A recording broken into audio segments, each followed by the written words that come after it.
Hello everyone, ఎలా ఉన్నారు అందరూ? నేను మీ Anusha. Welcome back to Telugu Ruchulu. ఈరోజు మనందరికీ చాలా చాలా ఇష్టమైన పరమాన్నం రెసిపీని ఎంత ఈజీగా ఎంత టేస్టీగా ప్రిపేర్ చేసుకోవచ్చో చూద్దాము. ముందుగా నేను ఒక 1/2 లీటరు పాలు తీసుకొని ఒక గిన్నెలోకి పోసుకొని స్టవ్ పైన పెట్టుకొని దాన్ని మరగబెట్టుకుంటున్నాను. నేను 1/2 లీటర్ తర్వాత ఇంకో గ్లాస్ కూడా యాడ్ చేశానండి. ఎందుకంటే అచ్చం నేను పాలతోనే చేయాలనుకుంటున్నాను ఈ రెసిపీని. మామూలుగా అయితే ఒక గ్లాస్ నేను వాటర్ కూడా వేస్తాను, కానీ ఈరోజు వాటర్ వేయలేదండి. ఆ తర్వాత నేను ముందుగానే ఒక 1/2 గ్లాస్ వచ్చేసి రైసు, కొంచెం వచ్చేసి ఒక 2 స్పూన్లు పచ్చిశనగపప్పు వేసుకొని నానబెట్టుకున్నానండి. ఒక అర్ధగంట సేపు మనం ఆ బియ్యాన్ని నానబెట్టుకోవటం వల్ల ఏంటంటే పరమాన్నంలోకి ఆ రైస్ చాలా మెత్తగా వస్తుంది, చాలా చాలా టేస్టీగా ఉంటుందన్నమాట. అందుకని ఒక 1/2 అవర్ ముందుగా నానబెట్టుకొని ఆ పాలు మరిగిపోయిన తర్వాత అందులోకి నేను వేసుకున్నాను. ఇప్పుడు దాన్ని కొంచెం స్లో ఫ్లేమ్లో పెట్టుకొని చిన్నగా ఉడికించుకుందాము. చాలా చాలా టేస్టీగా ఉంటుందండి. ఇది కూడా పెద్ద వంటేనా, ఇది ఎవరికి రాదు అని అనుకుంటున్నారేమో, కానీ మనం ఒక్కొక్కళ్ళం ఒక్కొక్క రకంగా ప్రిపేర్ చేస్తామండి. ఇది నా స్టైల్లో నేను చేస్తున్నాను. కొంతమంది సగ్గుబియ్యం వేసుకుంటారు, నేను కూడా సగ్గుబియ్యం వేస్తానండి అప్పుడప్పుడు. ఒక్కొక్కసారి ఒక్కొక్క రకంగా మనం ట్రై చేసుకుంటే వెరైటీగా తిన్నట్టు ఉంటుంది కదా, అందుకోసం అని చెప్పేసి ఈరోజు నేను శనగపప్పు వేశాను. ఆ తర్వాత చూసారు కదా ఎంత చిటికెడు, అది వంట సోడా అండి.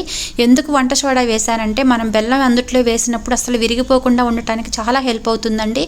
ఇది మంచి టిప్ అండి, మీరు కూడా గుర్తుపెట్టుకోండి. ఈసారి ఎప్పుడైనా మీరు చేసేటప్పుడు బెల్లం విరిగిపోతుందని మీకు టెన్షన్ ఉంటుంది కదా, అస్సలు బెల్లం విరిగిపోదండి. చిటికెడు అంటే చిటికెడు చాలు. చాలా కొంచెం వంట సోడా వేసుకోవటం వల్ల మనం బెల్లం డైరెక్ట్గా అందుట్లో వేసినప్పుడు అసలు విరిగిపోకుండా చాలా టేస్టీగా ఉంటుందన్నమాట.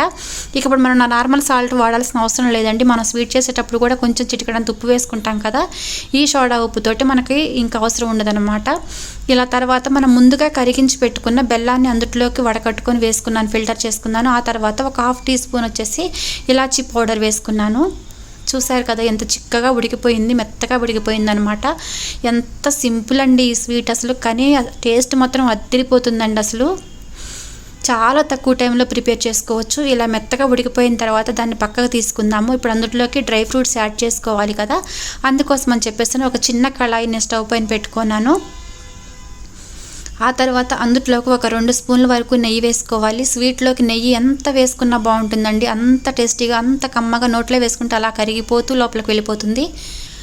అది కొంచెం వేడైపోయిన తర్వాత అందులోకి మనం ముందుగా కట్ చేసి పెట్టుకున్న బాదం పప్పు, జీడిపప్పు, కిస్మిస్ వేసుకొని మంచిగా ఫ్రై చేసుకోవాలి. ఇవి ఎక్కువగా ఫ్రై అయిపోతే మాడిపోతాయండి. చూసుకుంటూ స్లో ఫ్లేమ్లో మంచిగా ఫ్రై చేసుకొని దానిపైన మనం దాన్ని యాడ్ చేసుకుందామండి. డెకరేషన్గా అద్దరిపోయింది కదండి పరమాన్నం అసలు. ఇంకెందుకండి లేట్ చేస్తున్నారు, వెంటనే మీరు కూడా ఈ స్వీట్ని ప్రిపేర్ చేసుకోండి. మరిన్ని హెల్దీ అండ్ టేస్టీ రెసిపీస్ కోసం తెలుగు రుచులు ఛానల్ని సబ్స్క్రైబ్ చేయండి, లైక్ చేయండి, షేర్ చేయండి, కామెంట్ చేయండి.